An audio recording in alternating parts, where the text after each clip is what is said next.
presidente, senhores senadores, senhoras senadoras, ouvintes da Rádio Senado, telespectadores.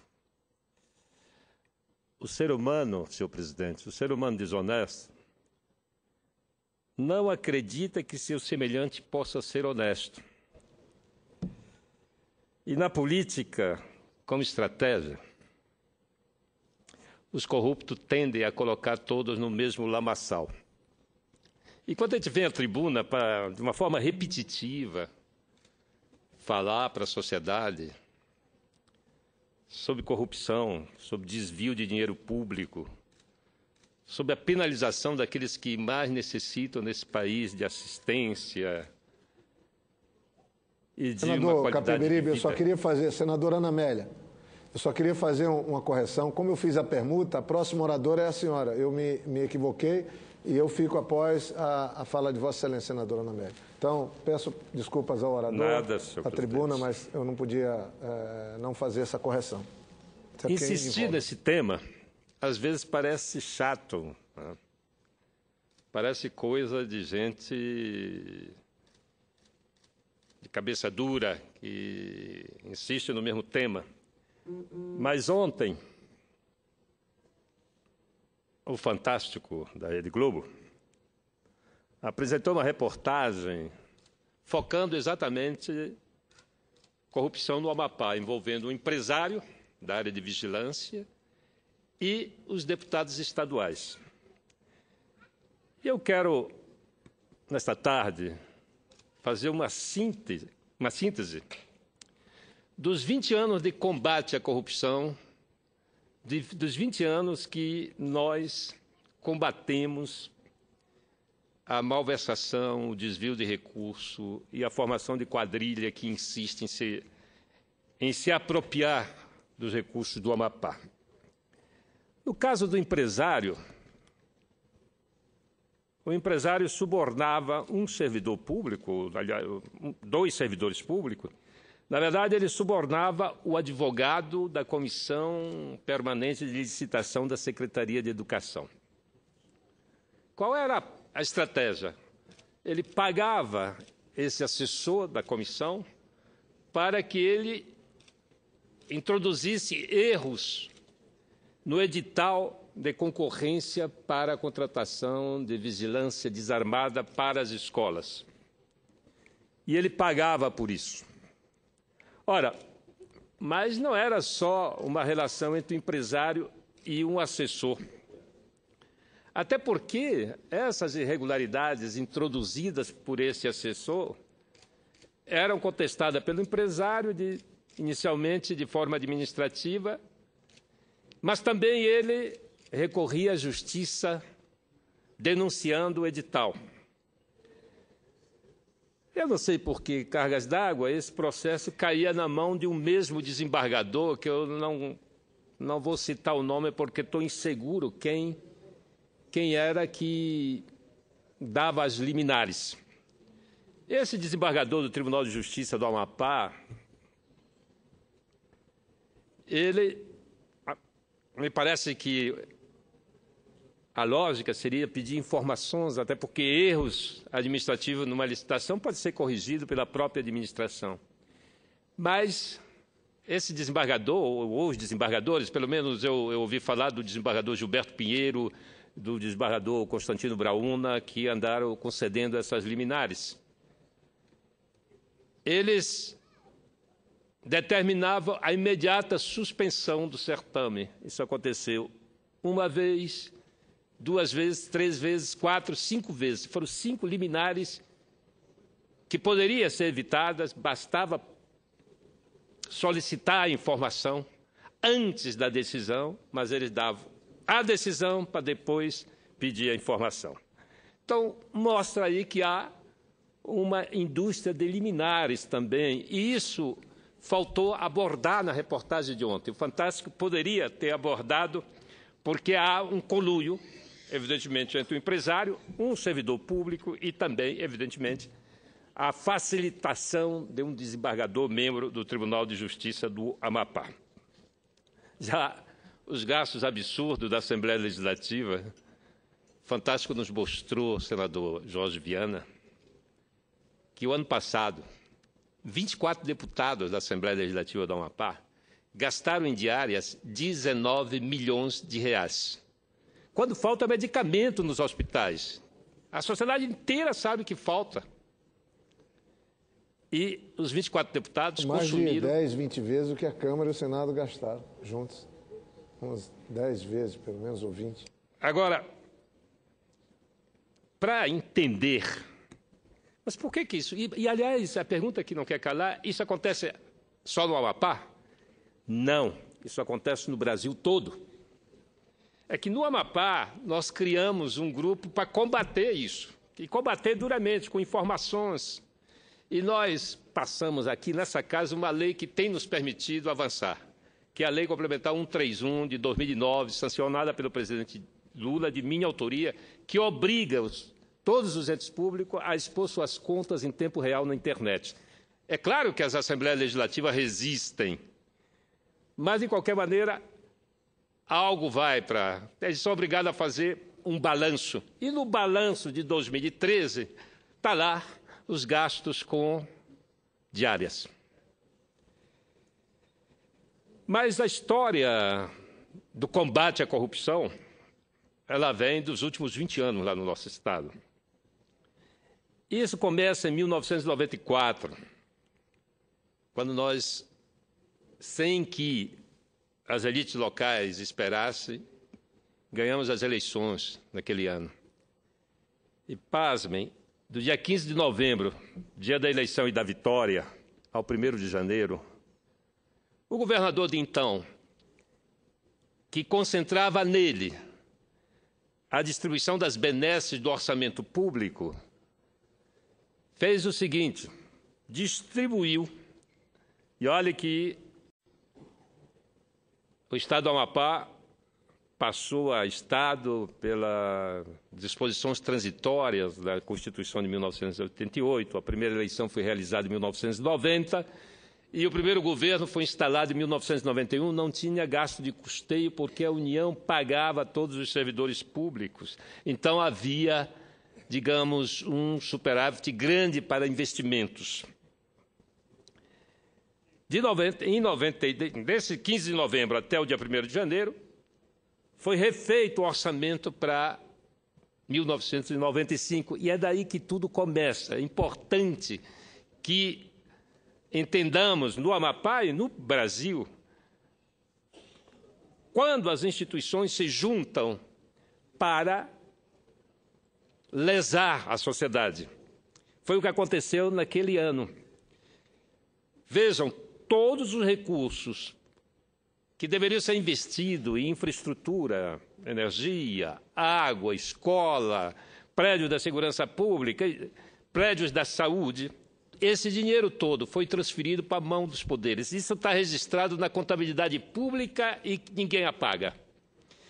Para que tenhamos uma ideia, em 94, os poderes, e eu falo da Assembleia, eu falo do Tribunal de Justiça, do Ministério Público e do Tribunal de Contas, consumiram 34.835.000 reais. Em 95, nós já tínhamos memória do dinheiro. Em 94, com o Plano Real, nós passamos a ter memória do dinheiro. Em 95, esses gastos foram para 81 milhões de reais. Ou seja, da onde veio esse dinheiro que engordou as contas desses poderes? Esse dinheiro veio exatamente da Secretaria de Infraestrutura, que constrói escola, que constrói unidades hospitalares, da Secretaria de Infraestrutura, que em 94 tinha gasto 39 milhões, em 95 caiu para 3 milhões e meio. E também da Secretaria de Transporte, que de 22 milhões em 94 caiu para 3 milhões em 95. Esse conluio, que infelicitou a vida e que continua infelicitando a vida do Estado até hoje, se autodeterminou de harmonia com uma dissidência. Eu era o dissidente e era governador do Estado. Olha, jamais concordei com o que foi feito e denunciei sistematicamente nós tínhamos uma situação, no mínimo, difícil de explicar. Um executivo sem um centavo e o legislativo e o judiciário com dinheiro que não sabia o que fazer. É claro que a Assembleia Legislativa, que em 94 gastou 13 milhões de reais, em 95 saltou para 26. E era impossível, é impossível, eu falo, senador, os gastos da Câmara Legislativa de Brasília vão acima de 400 milhões de reais. A do Amapá, 154 milhões de reais. É impossível gastar esta montanha de dinheiro de forma legal e moral. É impossível. Não tem como gastar com 24 deputados tamanha montanha de dinheiro. Imagine uma Assembleia de 24 deputados. No Amapá tem 24 deputados. Aqui tem 24 deputados. Eu estou voltado para o meu estado, mas eu já começo a analisar alguns outros estados para que eu possa comparar com o meu estado. Eu governei o Amapá até 2002 e deixei o estado equilibrado, com dinheiro em caixa e com dezenas de obras na área de saúde. Eu tenho aqui uma listagem das obras que nós fizemos. Com a minha saída, eu fui governador, um governador cheio de conflitos, eu fui impeachmentado, mais tarde me cassaram o mandato de senador, cassaram o mandato da minha companheira, a deputada Janete, por uma razão, pelo combate sistemático à corrupção, ao roubo de dinheiro público. Nós nunca baixamos a guarda, cassaram o mandato, nós retornamos pela força do povo do Amapá. O nosso partido ficou sem nenhum mandato, mas nós tínhamos aquilo que é imprescindível na luta política. E a política é o instrumento da transformação e da mudança. Por isso que não é possível, eu não admito que se generalize na política, porque esse é o instrumento da mudança. E foi o que aconteceu no nosso Estado. Cassaram os nossos mandatos com uma acusação de compra de 2 votos pagos à prestação. É isso que o TSE, por esta razão, está lá no acordo do TSE. Ninguém pode borrar, está no acordo do TSE. Mas, ainda assim, voltamos em 2010 e Camilo Capiberibe eleito governador. Eu tenho aqui, e agora, toda essa ação que levou este empresário para a cadeia já e que tem sido denunciado sistematicamente vários crimes de corrupção no Amapá. Nesse caso, o governador tomou todas as providências, denunciando ao Ministério Público, colaborando nas investigações. Porque o que nós queremos é mudar a conduta pública naquele Estado. E esta não é uma tarefa fácil, mas nós insistimos nela. Para que tenhamos uma ideia, de 1995, mesmo tendo perdido a capacidade de investir lá em 95, nós reconstituímos. E eu, como governador, construí um novo hospital do lado do velho, do hospital chamado Alberto Lima. Dupliquei o banco de sangue, construí um laboratório de saúde, um laboratório de análise, construí um centro de reabilitação, construí a coordenadoria de administração farmacêutica, várias clínicas, clínica de nefrologia, clínica de doença infecciosa, um pronto-socorro para atender crianças chamado de PAI, o centro de tratamento natural, dupliquei o Hospital da Mulher, Mãe Luzia, reformei e ampliei o Hospital da Criança e do Adolescente, o Hospital do Laranjal do Jari, o Centro de Saúde da Fazendinha. Eu estou fazendo essa relação que é extensa, para dizer que de 2003 a 2010 foi reformado apenas o laboratório de análise do Hospital Alberto Lima. Mas nesse período de 8 anos, 4 secretários de saúde foram presos pela Polícia Federal. Mas o estrago estava feito. A população ficou sem espaço. nesse íntere que não se fez absolutamente nada, que não se construiu uma única parede na saúde, a população cresceu em mais de 200 mil habitantes. E aí temos uma crise que herdada, mas que está sendo dado resposta. Nesse momento, o governador já inaugurou um hospital na fronteira, lá na cidade do Oiapoque. O novo Hospital de Santana, de 110 leitos, será inaugurado em agosto. Está reformando e ampliando, duplicando o Hospital Alberto Lima. Está construindo unidades de pronto atendimento em dois bairros de Macapá, e brevemente começa da cidade de Laranjal do Jari. Está duplicando o Hospital da Criança e do Adolescente. Está construindo uma clínica de nefrologia em Santana.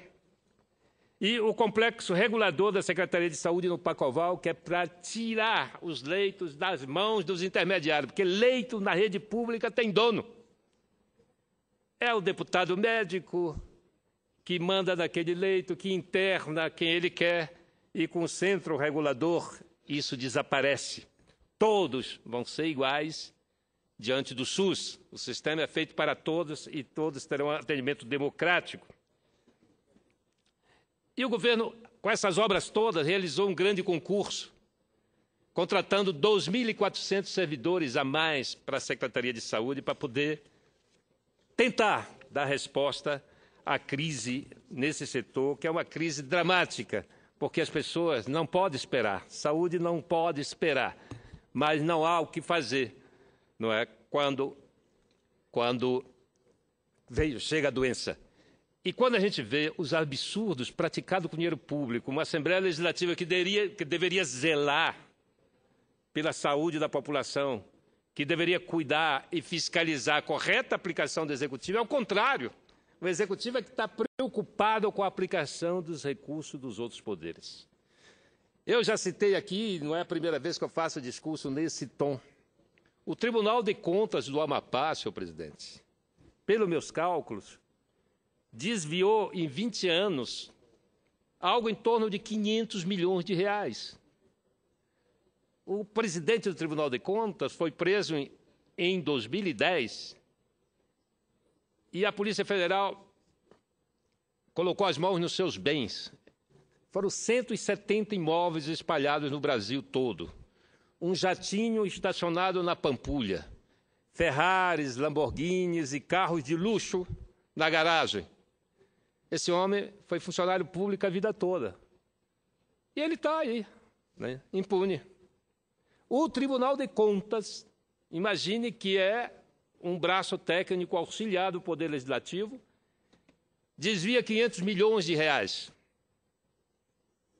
o que corresponde à rede de esgoto e água tratada de 80% da população. Nós éramos para ter água tratada em todo o Estado, senadora Ana Amélia, igual lá no Rio Grande do Sul, em todo o Estado. Nós era para ter esgoto sanitário em todas as cidades do Estado, mas o dinheiro foi desviado. Então, é esta situação que nós não podemos continuar tolerando. E eu queria aqui, finalmente, alguém poderia me perguntar, mas lá não tem Ministério Público? Olha, eu diria que não tinha, mas agora tem.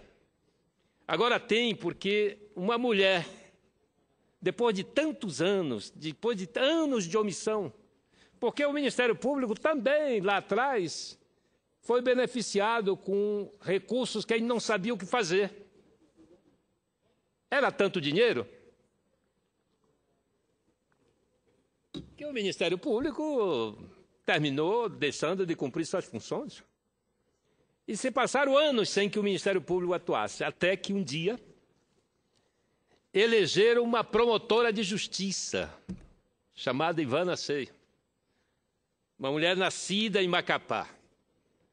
Ninguém esperava que ela fosse tomar a decisão de cumprir a missão do Ministério Público, de ser o xerife da sociedade e de perseguir criminoso, porque lá eles tentam politizar, eles tentam confundir com perseguição política. Não, o Ministério Público tem a obrigação de perseguir criminoso, e é isso que eles estão fazendo com muita eficiência.